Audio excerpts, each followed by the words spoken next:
Ayun guys, good afternoon sa inyo lahat. For today's video, ang ating tatalakay naman ay ang nag-iisang Honda CR-F 150L na yan, napakagwapo, pang motocross at talagang nasa kanya na lahat. Okay, yan ang titirahin natin ngayon guys, from very small DP niya papunta doon sa pinakamalaking down payment para magkaroon kayo ng idea kung magkano ba talaga ang Honda CR-F 150L na tinitinda natin dito sa ating tindahan. Okay guys, bago natin kanayin, bago natin panatan yan, syempre, intro muna tayo.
Ngayon guys, tapos tayo sa ating intro.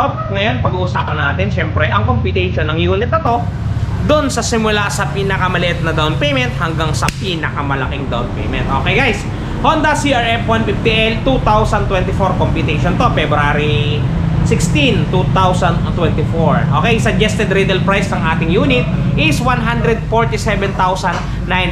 pesos. Ito ay available cash man o hulugan. Kayo ang masusunod, kayo ang susundin namin. Okay guys, doon tayo dumako sa installment computation muna. Minimum down payment natin dito sa Premium Bikes Corporation is 14,790. Yan ay 10% ng ating suggested retail price. Ang magiging monthly po ninyo dyan sa looban ng isang taon is 15,026 pesos. Pagka naman po dalawang taon ang inyong napili is 9,079. At pagka 3 years, tatlong taon ang inyong napusuan, 7,408 pesos. Yung 7,408 pesos na yun guys ay mura lang yon.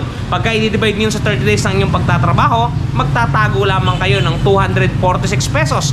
Talagang sigurado na ang inyong paghuhulog. Okay guys, proceed tayo naman doon sa magdadaw ng 20,000 pesos dito sa ating unit na napakaganda. Pang trial, pang service, kung ano-ano pa, bahala kayo. Okay guys, down payment natin 20,000 pesos. Ang magiging monthly ninyo dyan sa looban ng isang taon is 14,465. Pagka naman dalawang taon is 8,732. At pagka tatlong taon ang inyong napili, 7,126 pesos. Yung 7,126 pesos na yun guys, napakaluwag nun. Kasi magtatago lang kayo daily ng 237 pesos. Talagang sigurado na makapaghuhulog at may iuwi nyo ang ating Honda CR-F 150L. Okay guys, proceed naman tayo doon sa mga magda-down at nagbabalak at nagtatanong kung magkano ba ang magiging monthly nila pag sila ay nag-down ng 30,000 pesos, 30,000. Okay guys, ang magiging monthly ninyo dyan sa looban ng 1 year is 13,389. Pagka dalawang taon ang inyong napusuan, 8,065 pesos. At pagka tatlong taon ang inyong napili, ang magiging monthly ninyo is 6,585. Yung 6,585 na yun, pagka i-divide ninyo sa 30 days, magtatago lamang kayo ng 219 pesos araw-araw. Talagang sigurado na ang inyong paghuhulog. Okay guys, tuloy-tuloy tayo. Screenshot nyo na lang yung presyo natin para ma-save nyo sa mga gallery ninyo. Para pagpunta ninyo sa mga dealership na a-apply ninyo, meron na kayong idea kung magkano ba ang Honda CR-F 150L. Okay guys, doon naman sa magdadaw ng 40,000, 40,000 pesos. Ang magiging monthly po ninyo sa loob ng isang taon o 12 months is 12,314. Pagka 2 years ang inyong napili, 7,398. At pagka tatlong taon, 6,044. Guys, yung 6,044 na yun, mura lang yun. Kasi kung i-divide din yun, sa 30 days ang inyong pagtatrabaho, magtatago lamang kayo ng 201 pesos. Talagang sigurado na makapaghuhulog kayo sa inyong ginugustong Honda CR-F 150.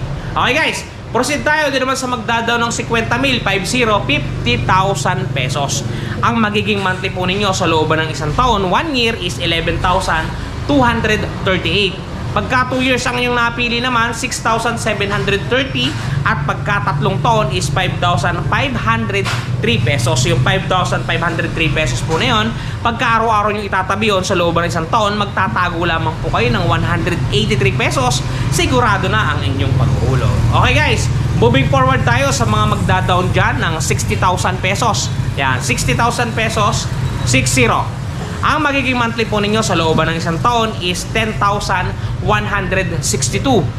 Pagka 2 taon naman po ay 6,063. Pagka 3 years po, 36 months, ang magiging monthly po ninyo ay 4,962. Yung 4,962 po, pagka i-divide ninyo sa araw-araw na itatago ninyo, magtatago lamang po kayo ng 165 pesos. Talagang sigurado na po ang inyong paghuhulog. Okay guys, ang pinag-uusapan nga pala natin, ang mga minamutawin na aking mga labi ay rebated na. Meaning to say, straight monthly amortization na po tayo dito sa ating mga pinag-uusapan. I-dineduct ko na po lahat ng kanilang rebates at kung ano pang mga anik-anik. Okay guys, pagka magdadaw naman kayo ng maximum down payment natin which is 49%. Pero guys, pagka nasa dealership na kayo, pwede namang mas malaki pa ang i-down ninyo sa 50%. Pwedeng 60, 70, 80, depende sa inyo. Kayo ang masusunod, kayo ang hari ng sarili ninyo. Okay guys, pagka magdadaw ng 72,471 pesos, which is 49% nga, ang magiging monthly ninyo sa looban ng isang taon is 8,820. Pagka 2 taon, 5,231. Pagka 3 years, 4,287. Yung 4,287 yun, pagka i-divide niyo sa 30 days ng inyong paghahanap buhay, guys, magtatago lang kayo ng 142 pesos. Talagang sigurado na makapaghuhulog kayo sa ginugusto nyong unit. Okay guys, sana ay nakatulong sa inyo ang binigay nating presyo ngayon at sana ay nagka-idea kayo kung magkano ba talaga ang presyohan ng Honda CRF 150L. Kasi guys, kaya ginagawa ko to, minsan kasi dumating sa point ng buhay ko na hindi pa ako nagtatrabaho dito sa dealership, na meron akong gustong motor na alamin kung magkano bang presyo. Nahihirapan ako mag-compute, nahihiya naman ako mag-inquire. Kaya ito, nag-decide ako na maggawa ng gantong video. Baka kasi may katulad ang damdamin ko kagaya sa inyo para hindi na kayo nahihirapan pang alamin kung magkano ba yung gusto nyong alamin. Okay guys, hanggang dito na lang. Maraming salamat sa panonood. Yung mga hindi pa nakapag-subscribe, baka naman. Okay guys, hanggang dito na lang. Kita ulit tayo bukas at may update pa rin tayo mga presyo. Siningit ko lang talaga to. Hanggang dito lang guys. Ingat kayo palagi at palagi kayong magpapakasaya. Bye bye guys. Cheers! Si Ron TV.